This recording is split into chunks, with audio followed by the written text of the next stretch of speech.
Welcome to Talking Climate with Katharine Hayhoe.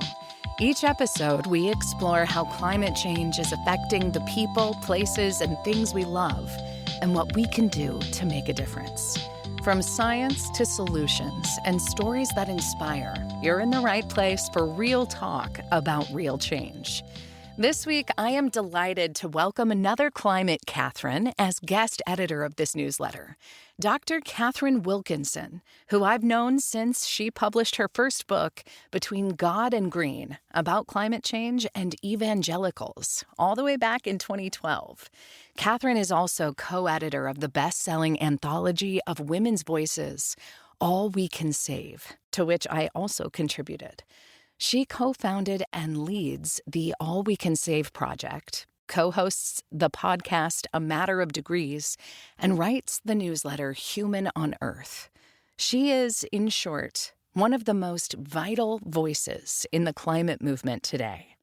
I can't wait to read her latest book, which Bill McKibben calls invaluable, Climate Wayfinding, Healing Ourselves and the Planet We Call Home. Why climate wayfinding? Because we are living in a world where maps increasingly no longer work. Quite literally, as shorelines slip between rising seas, glaciers melt away, and places we love go up in flames. But this is also true internally and societally. Many people feel lost or stuck in this liminal, unsteady time. Climate wayfinding asks the questions I hear everywhere. How do we navigate lives of meaning, belonging, and contribution? How do we move through ache to action?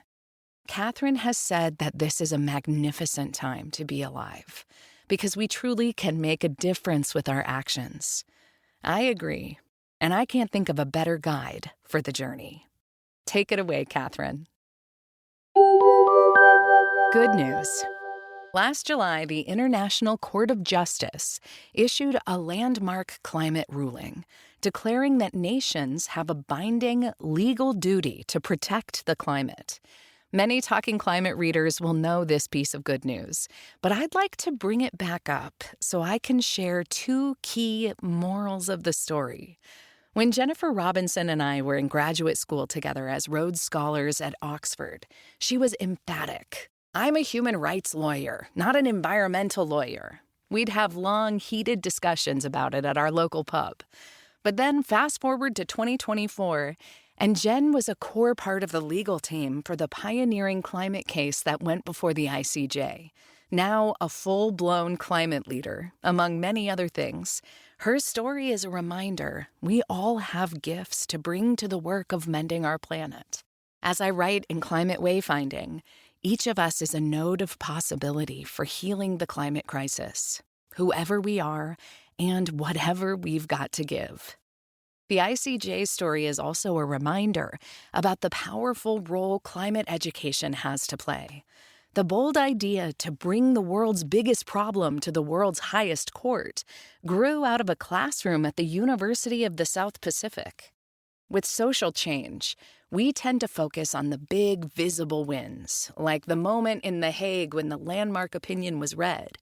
But we must invest in the small, quiet spaces where change begins. A climate-centered classroom is one of those places. Not so good news. Young people are feeling the emotional weight of the climate crisis, and they aren't alone in that. As more and more of us encounter climate impacts firsthand, our distress continues to grow. In 2025, my friend Dr. Britt Ray and her co-authors published the results of a survey of nearly 3,000 young people in the U.S. According to Time, they found that approximately 20% of them were afraid to have children, worrying about bringing a new generation into a steadily warming world. That figure jumped to over 30% among young people who had experienced a severe weather event firsthand. Young people have been given heaps of information. What's often lacking is orientation. We owe it to the generations inheriting our planetary mess to help them move from isolation to connection, from doubt to possibility, from ache to action. what you can do. Too often we hold this question alone. What can I do? Often we hope someone will come along and answer it for us. But I believe the most powerful answers don't come from a punch list. They come from deeper exploration and navigation, especially in community. We need to cultivate the kind of climate community where we can hold that question, what can I do? And our other big wonderings about what it means to be human on Earth. We need spaces to work our way into meaningful answers that reflect our unique values, superpowers, contexts, and interests. With Climate Wayfinding, there's a group experience built right into the book. Learn more and sign up to lead a reading group in your community, workplace, classroom at the link in the show notes. Together, we can look inward with care, outward with curiosity, and forward with courage. That's how we'll find our way. Thank you, Katharine. I especially appreciate your reminder that climate action isn't about having all the answers right away. It's about finding our way forward together with courage, community, and hope.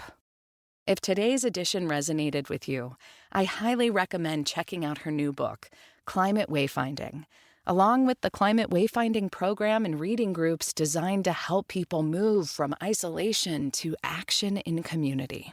You can also explore the All We Can Save project, listen to her podcast, A Matter of Degrees, with my fellow Canadian, Lee Stokes, and subscribe to her newsletter, Human on Earth, for more reflections like these. You can also find Katharine on Instagram and LinkedIn. If you're looking for a place to start, her work is a great reminder that meaningful climate action begins by asking what your unique gifts are and how you can use them to help build a better future.